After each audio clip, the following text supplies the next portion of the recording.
제가 어릴 때 제 어머니가 파출부로 일하셨던 기억이 있습니다. 인천에서, 집이 인천이었으니까 인천에서 서울까지 아마 시외버스를 타고 다니셨던 것 같아요. 저를 데리고 손잡고 다니셨는데, 이제 일을 마치고 어느 날 돌아오는 길에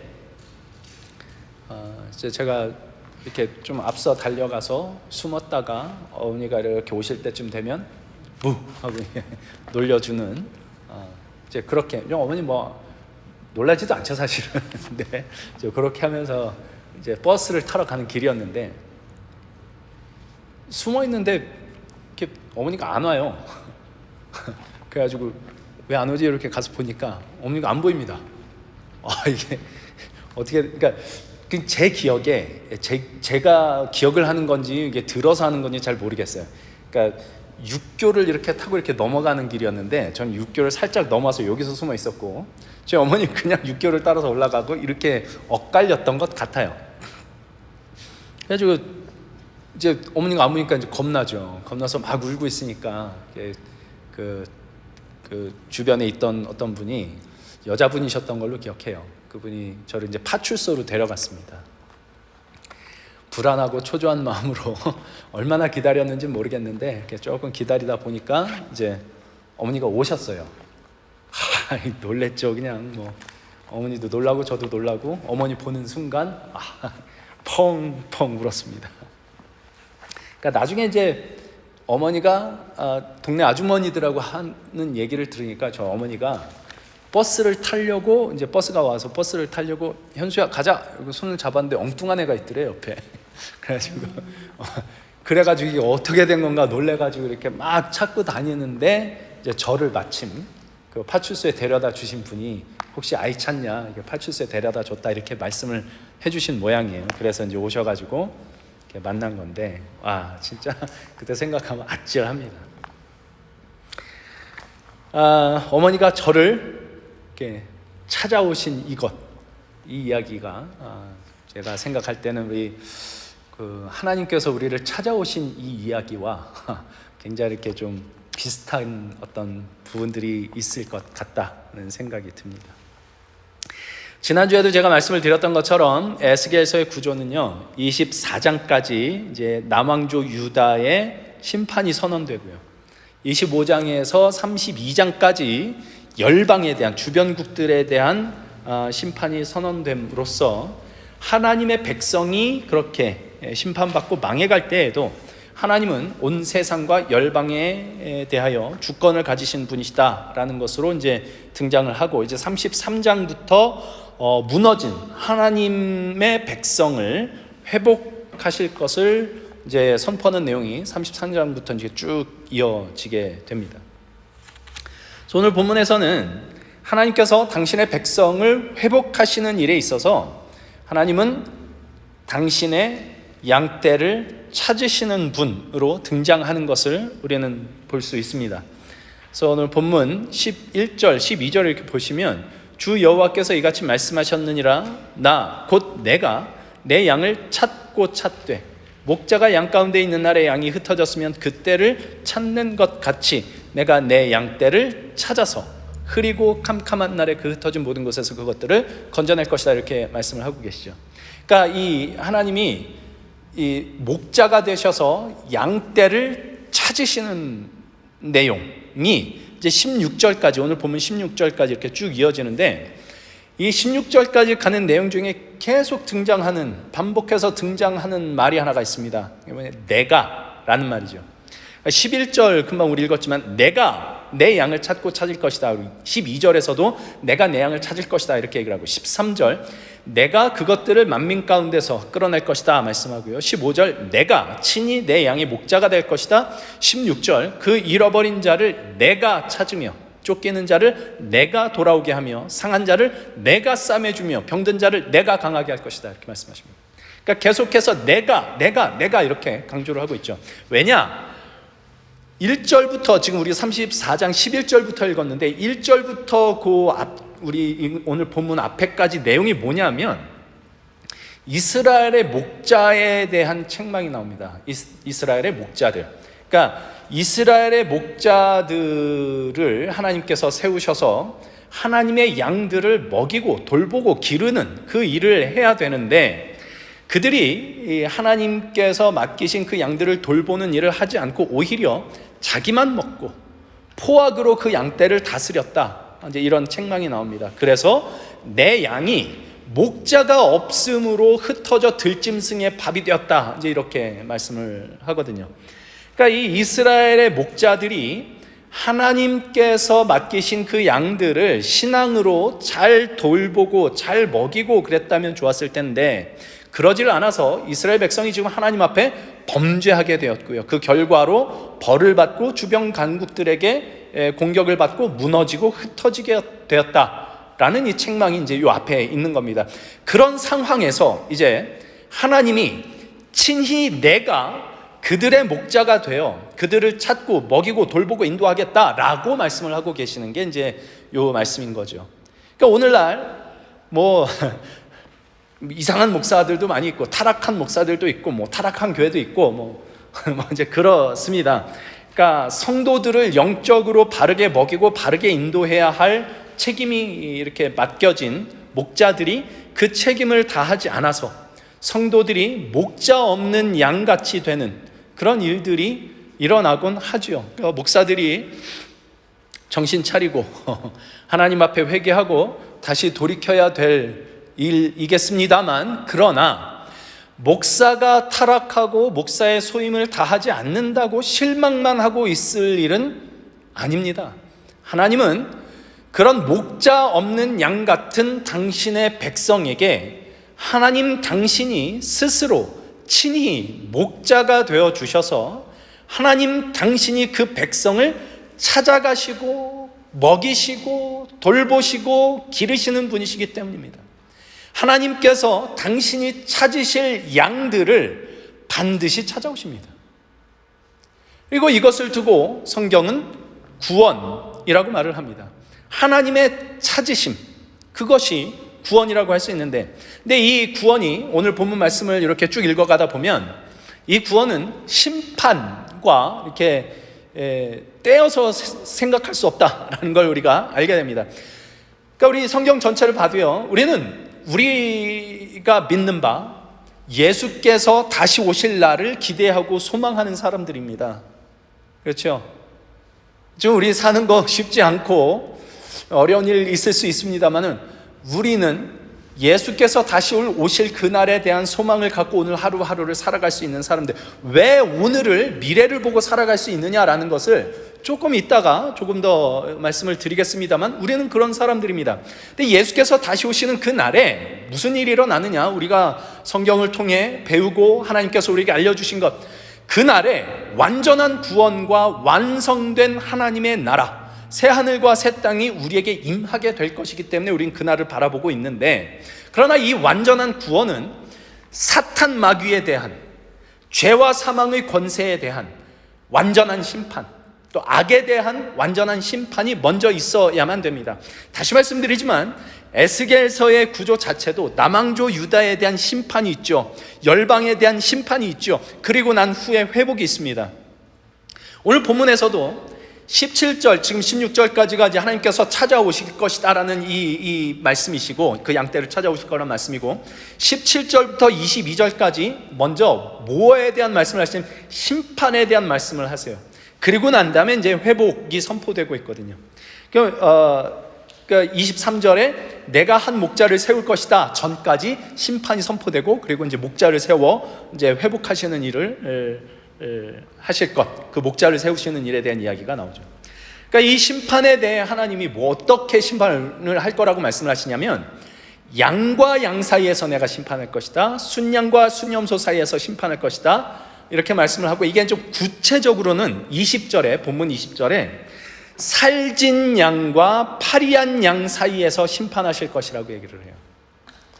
그러니까 하나님께서 양떼를 친히 찾아오시는데, 그 양떼 사이에서 이제 심판을 하실 겁니다. 어떤 심판이 이루어지느냐? 18절, 오늘 본문 18절 19절에 이렇게 나와요. 너희가 좋은 꼴을 먹는 것을 작은 일로 여기느냐? 어찌하여 남은 꼴을 발로 밟았느냐? 너희가 맑은 물을 마시는 것을 작은 일로 여기느냐? 어찌하여 남은 물을 발로 더럽혔느냐? 나의 양은 너희 발로 밟은 것을 먹으며 너희 발로 더럽힌 것을 마시는도다. 이렇게 얘기를 해요. 그러니까 이게 무슨 말이냐면, 좋은 꼴을 먹는 것 자체가 얼마나 복되고 큰 일이냐, 근데 그게 모자라서 남들은 못 먹게 되는 그 발로 밟고 있냐 이거예요. 맑은 물을 너희가 마시는 거 얼마나 복되고 큰 일이냐, 근데 그걸로 모자라고 남들 주기 아까워서 그걸 발로 더럽히고 있냐 이래요. 내 양들은 너희가 발로 더럽힌 꼴, 너희가 발로 더럽힌 물을 마시고 있다, 이렇게 얘기를 하고 있는 거죠. 그러니까 하나님이 살찐 양과 파리한 양 사이에서 심판을 하신다라고 말씀을 하시는데, 이게 이제 살찐 양들이 하는 짓인 거죠. 먹을 거, 자기를 먹을 거 먹고 자기를 마실 거 마시고는 누군가를 먹지도 못하고 마시지도 못하게 하는 겁니다. 남들 죽이니까 나는 배불러 이제, 근데 남들 죽이는 아까워. 이런 고약한 심보가 어디 있습니까? 부유한 게 죄가 아니고요, 사회적 권력, 권세를 쥐는 게 죄가 아닙니다. 그러나 그 부유함을 가지고, 그 사회적 권력을 가지고 있으면서 그것을 가지고 가난하고 약한 사람들을 괴롭히는 것을 하나님은 가만두시지 않을 것이라는 얘기입니다. 정의가 바로 세워지게 하실 것이라는 얘기죠. 그러니까 어떤 형태로든 내가 가진 어떤 돈, 힘, 지식, 권력, 뭐라도 이런 것들을 동원해서 누군가를 괴롭게 하는 일이 일어날 때 하나님이 양과 양 사이에서 심판을 하실 겁니다. 이걸 22절에서 이렇게 얘기를 해요. 그러므로 내가 내 양떼를 구원하여 그들로 다시는 노략거리가 되지 아니하게 하고 양과 양 사이에 심판하리라, 이렇게 얘기를 하죠. 그러니까 하나님께서 당신의 양떼를 구원하시는 그 일은 심판이 전제되고 있다라는 얘기입니다. 그러니까 사실은 이 일이 예수 그리스도 안에서 일어났다라는 사실을 우리는 성경을 읽다 보면 분명히 알게 됩니다. 예수님은 분명히 세상의 모든 죄인들을 구원하러 오셨습니다. 하나님의 양떼를 찾아오셨죠. 그러나 그 안에는, 예수님의 그 오심 안에는 심판이 내포되어 있습니다. 왜냐? 구원자이신 예수님을 거역하는 것은 당연히 심판 외에는 결과할 것이 없기 때문에 그렇습니다. 그래서 예수님이 요한복음 3장 16절 17절, 하나님이 이 세상을 사랑하사 독생자를 보내셨으니 이는 그를 믿는 자마다 모든 믿는 자에게 영생을 주려 하심이라. 그래서 예수님은 이 땅에 심판하러 오신 것이 아니라 구원하러 오셨다라는 말씀을 16절 17절에서 하고 나서 18절 19절에 이렇게 얘기를 합니다. 그를 믿는 자는 심판을 받지 아니하는 것이요 믿지 아니하는 자는 하나님의 독생자의 이름을 믿지 아니함으로 벌써 심판을 받은 것이니라. 그 정죄는 이것이니 곧 빛이 세상에 왔으되 사람들이 자기 행위가 악함으로 빛보다 어둠을 더 사랑한 것이다, 이렇게 얘기를 하죠. 그러니까 본래 인간에게는요, 구원이라는 선택지는 없었습니다. 모두가 심히 부패하여 하나님의 진노 아래 심판을 받을 수밖에 없는 존재들이었거든요. 하나님께서 그 심히 부패하여 하나님의 진노의 심판을 받을 수밖에 없는 그 자리에 예수 그리스도를 보내어 구원의 길을 여시는 겁니다. 예수님은 구원의 빛으로 오셨고요, 그 빛의 비추임을 받는 자마다 자신의 부패함과 더러움과 심판받아 마땅한 모습을 발견하여 이제 더 이상 자기 자신의 더러움을 따라 살지 않으며 그 빛으로 오신 예수를 따라 살아갈 수 있는 그 길을 예수 안에서 열어놓으신 것이 하나님께서 예수를 이 땅에 보내신 것이라는 얘기죠. 그러나 예수님은 분명히 그 구원의 빛으로 오셨는데 자기 행위가 악함으로 빛보다 어두움을 더 사랑하여 빛으로 나오지 않고 더욱더 어둠으로 도망가는 자는 하나님의 진노의 심판 아래 있을 수밖에 없게 되는 거죠. 최근에 어떤 분이 저한테 그런 얘기를 했습니다. 좀 힘들고 어려운 일이 있어요. 사람과의 관계에서.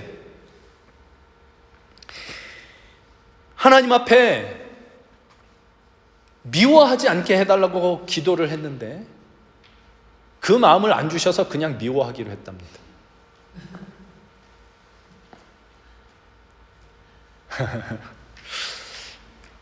그러니까 이건 여러분 해보셔서 다 아실 겁니다.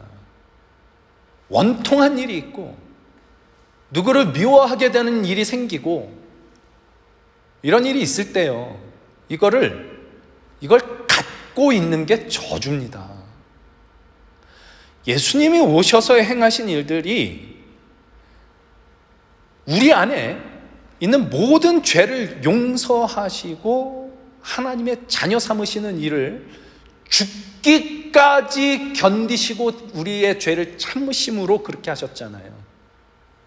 그리고 그 1만 달란트 빚진 자의 비유를 통해, 말하자면 우리는 정말 죽을 때까지 다 갚아도 갚을 수 없는 빚이 있었는데 이걸 탕감받은 게 죄 용서함 받은 거란 말이죠. 근데 거기에 누군가 요만큼 빚진 거, 100데나리온 빚진 사람, 나는 이만큼 탕감받았는데 이걸 잊어버리면 이걸 용서를 못하는 겁니다. 내가 얼만큼 용서를 받았는지. 그러니까 예수 안에 그걸 다 열어놓으셨는데 이걸 거부하고 그냥 그 마음을 갖고 살아가기로 하는 거는요, 그러니까 너 그거 갖고 살아가기로 했으니까 너는 내가 심판할 거야, 이게 아니고 그걸 갖고 살아가는 것 자체가 스스로 심판을 받는 겁니다. 심판을 자초하는 거죠. 그렇잖아요. 그러니까 예수님을 믿지 않는 자는 예수님을 믿지 않았기 때문에 하나님이 따로 무슨 심판을 내리셔야 되는 것이 아니고, 예수님을 믿지 않게 된 것 자체가 스스로 구원의 빛으로부터 도망쳐 더 깊은 어둠으로 빠지게 되는 그 심판이 거기에 임하게 되는 겁니다. 너무너무 안타까워요. 오늘 본문에서 하나님께서 자기 양들을 친히 찾아오시겠다 이렇게 말씀하시는 것처럼 예수님은 분명히 모든 죄인들을 구원하시기 위하여 하나님의 양떼를 찾아 이 땅에 오셨으나 그 안에 동시에 심판이 담겨져 있습니다. 하나님은 구원을 완성하시기 위해 예수님을 보내셨지만 예수님을 거부하는 자마다, 예수를 따르기를 거부하는 자마다, 그 빛으로 나오기를 거부하는 자마다 어둠 가운데 버려져 슬피 울며 이를 가게 되는 일들을 스스로 자초하게 된다는 거죠. 하나님은 이 구원을 완성하시기 위하여 양과 양 사이에서 심판을 먼저 행하십니다. 우리 앞서 말씀드렸던 것처럼 우리는 예수께서 다시 오실 날을 기대하고 있고, 그 날에는 악에 대한 완전한 심판과 하나님의 백성에 대한 완전한 구원이 이제 이루어질 것을 우리가 믿고 그걸 기대하고 있습니다. 그날에 대한 소망을 갖고 있죠. 그러나 장차 있을 재림 때의 그 심판이라고 하는 것은 예수 안에서 이미 이루어진 심판의 확인에 불과할 겁니다. 그날 가서야 이루어지는 게 아니고, 마찬가지로 그날에 있을 영원한 완전한 구원의 그 완성은 오늘 예수 안에서 이미 이루어진 구원의 확인이 될 겁니다. 예수님, 그분 안에 우리의 구원의 길과 심판의 길이 모두 열려 있습니다. 오늘 내가 예수님을 믿는다면, 오늘 내가 예수님을 따르기로 한다면, 오늘 내가 구원의 빛을 따른다면 그 빛으로 인하여 자신에 대하여 절망하며 오직 주의 은혜를 더 붙들고 살아가야 되겠다라고 살기로 한다면, 지금 당장은 내가 그렇게 살아가기로 한다고 해서 하나님이 무슨 부자 되게 해주시기론 그런 현실적인 어떤 보상이 없다 할지라도 우리가 그렇게 살아가는 그 자체야말로 마지막 날에 완성될 구원을 오늘 확보하고 살아가는 겁니다. 오늘 그래서 그 소망을 바라보면서 살아가는 게 예수님을 믿는 사람들이라 얘기죠. 하나님께서 이제 이 일을 위해서 오늘 본문에 따르면 한 목자를 세우시는 겁니다. 양과 양 사이에서 심판하시겠다 말씀하시고 한 목자를 세우시는 겁니다. 23절 24절까지 내가 한 목자를 그들 위에 세워 먹이게 하리니 그는 내 종 다윗이라. 그가 그들을 먹이고 그들의 목자가 될지라. 나 여호와는 그들의 하나님이 되고 내 종 다윗은 그들 중에 왕이 되리라. 나 여호와의 말이니라. 지금 여기 다윗 왕 얘기가 나오는, 다윗 왕은 이미 죽었을 때입니다. 이미 죽었을 때예요. 여기서 말하는 다윗은 다윗 왕에게 하나님께서 약속하셨던 영원한 왕권을 가져올 메시아를 선포하고 있는 것으로 이제 우리는 이해를 합니다. 누구죠? 예수 그리스도입니다. 하나님께서 구원의 길을 활짝 열어놓으실 길 되시고 진리 되시고 생명 되시는 예수 그리스도를 당신의 백성들 앞에 한 목자로 세워 그분 안에서 하나님은 그 백성들의 하나님이 되고 예수는 그들의 왕이 되게 하시겠다라는 구원과 회복의 약속을 지금 여기서 주고 계시는 겁니다. 그래서 오늘 말씀을 전체적으로 이렇게 쭉 보다 보면 결국 예수 그리스도 안에서 이루실 하나님의 구원 계획이 여기에 선포되고 있는 것이로구나 라는 걸 우리가 볼 수 있습니다. 그리고 이 내용이 신약에서 예수 그리스도 안에서 성취되고 있고 이렇게 공명된다고 하죠. 이렇게 서로 이렇게 뭐라 그럴까요? 이렇게 통하고 이어지는 이거를 이제 볼 수 있죠. 오늘 본문 15절에서 하나님께서 내가 친히 내 양의 목자가 되겠다라고 말씀을 하셨는데, 그런 것처럼 요한복음 10장에서 예수님이 스스로 말씀하십니다. 나는 선한 목자라. 나는 선한 목자라. 오늘 본문에서 하나님께서 스스로 내 양을 찾고 찾을 것이다. 목자가 양을 잃어버리면 찾는 것 같이 내가 내 잃어버린 양을 찾을 것이다 라고 말씀을 하고 계시는데, 그런 것처럼 누가복음 15장에서 예수님께서 잃어버린 것을 찾는 분으로 이렇게 비유로 말씀을 하시죠. 누가복음 15장 4절 보시면 너희 중에 양 100마리가 있는데 그 중에 하나를 잃으면 그 잃은 양 한 마리를 찾아내기까지 찾아다니지 않겠느냐, 이 말씀을 하시죠.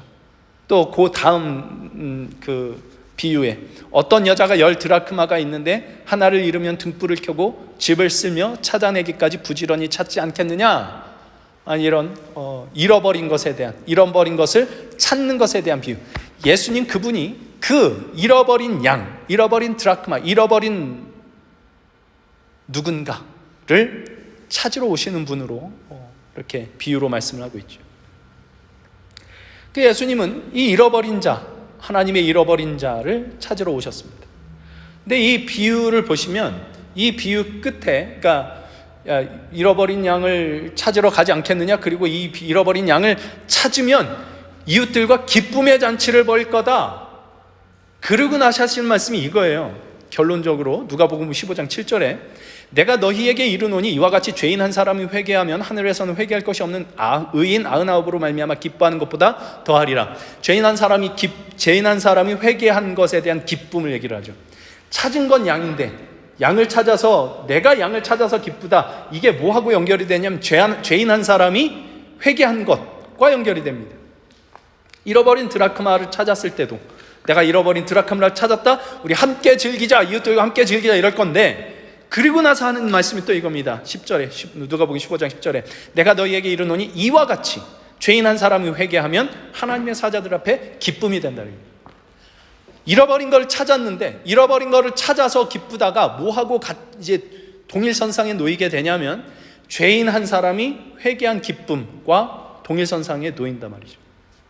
그러니까 하나님께서 예수 그리스도 안에서 잃어버린 한 영혼을 찾으신 그것이 곧 죄인의 회개이며, 죄인의 회개는 하나님께서 잃어버리셨던 그를 찾으신 일과 분리될 수가 없더라라는 겁니다. 그렇다면 회개란 단순하게 우리가 회개해야 된다, 나 이거 잘못했어요, 용서해 주세요가 보통은 회개죠. 근데 저지른 잘못에 대하여 용서를 구하는 것 이상의 것이 여기에 있는 걸 우리가 알 수 있게 되죠. 회개란 길 잃은 아이가 잃어버려졌죠, 엄마에게. 엄마에게 잃어버려진 아이가 엄마에게 다시 발견된 것과 같이 잃어버린 바 되었던 그 존재가, 그 영혼이 예수 그리스도 안에서 하나님께 찾은 바 된 것이 회개입니다. 이게 왜 회개가 되느냐? 제가 그 어렸을 때 경험했던 그때 어머니를 아주 잃어버렸다면 어떻게 됐을까 상상하면 진짜 끔찍합니다. 고아가 돼서 고아원에서 어디서 전전긍긍하면서 살고 좀 얼마나 힘든 삶, 비참하고 어려운 삶을 살았을까, 이제 이런 생각을 하게 되죠. 그때 어머니가 저를 찾아오셨습니다. 저를 찾았습니다. 얼마나 다행인지 모르겠는데 그때 진짜 펑펑 울었는데, 그 울음의 의미는 어쩌면 버려진 것 같은 그 불안한 마음이 이렇게 쭉 해소가 되면서 안도감이 나한테 들어왔기 때문에 그 울음이 터지지 않았을까 생각이 되고, 그리고 아마도 내가 다시는 내가 엄마를 놓치나 봐라 이런 마음에 다짐을 했을 겁니다. 회개란 뭐 많이 들어보셨죠? 뭐 메타노이아 뭐 그래가지고 완전히 가던 길에서 돌아서는 것이다, 이제 이렇게 이런 뜻이라고 얘기를 하는데, 그러니까 단순히 저지른 잘못에 대해 용서를 구하는 것 이상으로 본질적으로 예수 안에서 하나님께 찾은 바 된 죄인이 나 이제 절대 하나님 없이는 살고 싶지가 않습니다 로 돌이키는 겁니다. 그 마음으로 모든 존재, 자신의 전 존재와 삶을 우리 하나님께로, 우리 주님께로 돌이키는 것이죠. 이게 회개입니다. 오늘 본문에서 하나님께서 찾으시는 잃어버린 자는 1차적 의미는 지금 이게 바벨론 포로로 이제 결국 끌려가게 되는 거예요. 이스라엘 백성이, 이 남유다 백성들이 하나님께 심판을 받고 끌려, 아마 우리가 하나님께 버려졌나 보다라는 생각을 했을 겁니다. 우리가 하나님의 백성인데 저 하나님을 모르는 이방 백성들에게 우리가 무너지고 포로로 끌려가게 되다니, 하나님이 우리를 버리신 것인가? 우리는 잃어버려진 자들인가? 비참한 마음으로 그런 생각 속에 살았을 겁니다. 그들에 대한 회복을 지금 선언하고 있는 거죠. 하나님께서 그들을 잃어버려진 것 같은 자들을 찾아가시는 겁니다. 거기에 회개가 일어나겠죠. 회개가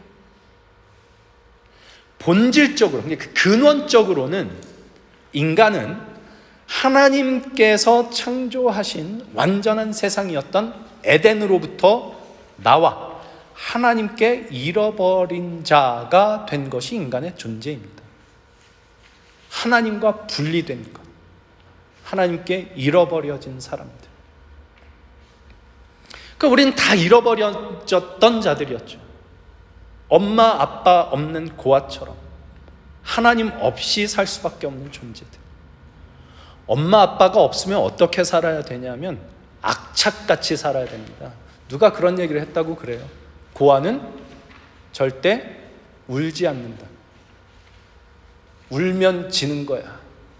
내가 운다고 해서 돌아봐주는 사람도 없고 나를 품어줄 사람도 없어. 악착같이 살아야지. 여유가 없습니다. 우리가 얼마나 악착같이 사는지 생각을 해보십시오. 지지 않아야 되고 자존심 상하지 않아야 되고 누가 나 조금 건드리는 걸 견디지를 못합니다. 하나님 없이 사는 잃어버려진 사람들의 모습입니다. 이 세상은 다 그렇게 악착같이 사니까 경쟁하고 싸우고 다투고 강한 사람이 약한 사람을 이용해 먹고 거기에 희생당하지 않기 위해서 다들 나름대로 이런저런 계획들을 세우고 악착같이 삽니다. 비참한 삶입니다. 하나님 없이 사는 건 부자가 돼도 권력을 줘도 다 비참합니다. 잃어버려진 사람들의 모습이죠. 그런 잃어버려졌던 우리를 하나님이 친히 찾아오셨습니다. 그게 예수님의 오심입니다. 그리고 이 예수님의 오심 속에 심판이 함께 있다고 그랬죠. 이 심판은 마지막 때에 모든 악한 것들이 다, 외부적으로 악한 모든 것들이 다 심판받게 되는, 멸망하게 되는 이런 일들로도 우리가 이해를 할 수 있지만 지금 현재 우리의 내면을 정화하는 작업으로 우리에게 일어날 수도 있습니다. 심판처럼 우리에게 일어나는 일들이 있죠. 지금 이 유대 백성들이 심판을 받아 내가 하나님께 버려진 자가 되었는가 싶은 생각이 들 정도로 비참한 상태로 이 이방인 나라에 포로로 끌려갔던 것처럼 그 일들이 왜 일어날까요?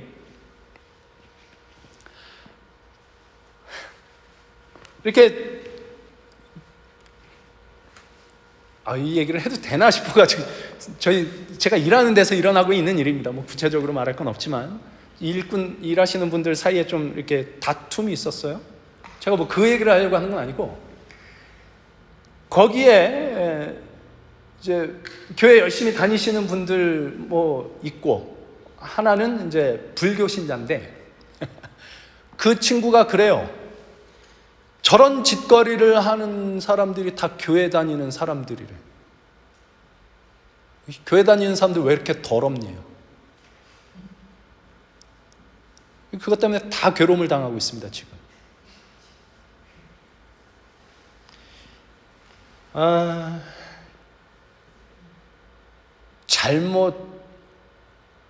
제가 기본적으로 생각하는 기독교는요,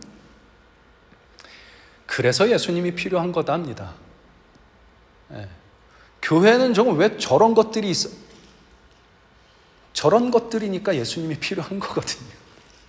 예수님이 필요해요. 그러니까 기독교 신앙과 다른 것을 이렇게 비교가 안 돼요. 비교가. 이걸 품어주시는 분은 우리 하나님밖에 없거든요. 이런 것들을 품어주시는 건 예수님밖에 없거든요. 그래서 찾아 나오는 거거든요.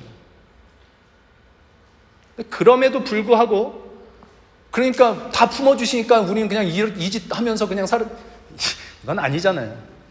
심판이 있어요. 그 안에 부끄러움이 있고 아픔이 있고 괴로움이 있습니다. 그 일들을 통해서 내면이 정화되고 하나님 앞에 다시 한번 깨끗한 마음으로 서기로 하고 그리스도의 보혈을 다시 한번 씻고 다시 한번 하나님 앞에 나오고 주님의 은혜를 붙들고 살아가기로 하는 이런 사람들이죠. 우리는. 그러니까 우리는 다 그렇게 부족해서 어딘가는 모자라서 구원받기에는 너무나 턱없이 부족한 사람들이라서 예수님을 찾아 나온 사람들입니다. 근데 사실은 그게 우리가 예수님을 찾은 게 아니라 예수께서 우리를 찾으셔서 우리가 그걸 알게 된 거죠. 예수께서 우리를 찾아오셨습니다. 예수 안에서 우리는 찾은 바 된 사람들이기 때문에 지금 여기에 있는 거라 얘기죠. 엄마를 만났습니다. 부모님을 만났습니다. 내가 너희를 고아와 같이 내버려 두지 않을 것이다 라고 예수께서 약속하셨죠. 그렇게 찾아오셨습니다. 그러니 더 이상 악착같이 안 살아도 된다고. 엄마 손 잡고 가는 것처럼 하나님께서 함께하고 계시니까, 하나님이 함께하고 계시니까 조금 희생당해도 괜찮다고, 조금 억울한 일 당해도 괜찮다고, 그런 일들이 있어도 그냥 나는 나에게 주어진 길을 그냥 걸어갈 수 있다고, 주님과 함께 그렇게 이야기할 수 있는 사람들, 아버지 안에 있으니까 이 억울한 거 다 봐주시고 알아주시고 갚아주실 분이 계시니까, 나를 위해 죽어주실 분이 나의 왕이시라고 찾아오시니까, 그 사랑으로 나를 다스리실 거라고 하니까, 오늘 본문 24절 나 여호와는 그들의 하나님이 되고 내 종 다윗은 그들 중에 왕이 되리라. 이게 예수 안에서 이루어지고 있는 거죠. 이게 복음입니다. 하나님이 내 하나님이 되어주시고요, 예수님이 나의 왕이 되어주셔서 나를 위해 생명을 던지실 수 있을 만큼의 사랑으로 나를 다스려 주시는데 뭐가 걱정일까? 이걸 잃어버릴 때마다, 잊어버릴 때마다 악착같이 살려고 그러죠. 지지 않으려고 하고 억울한 거 안 당하려고 하고. 아픕니다. 그게 아픕니다.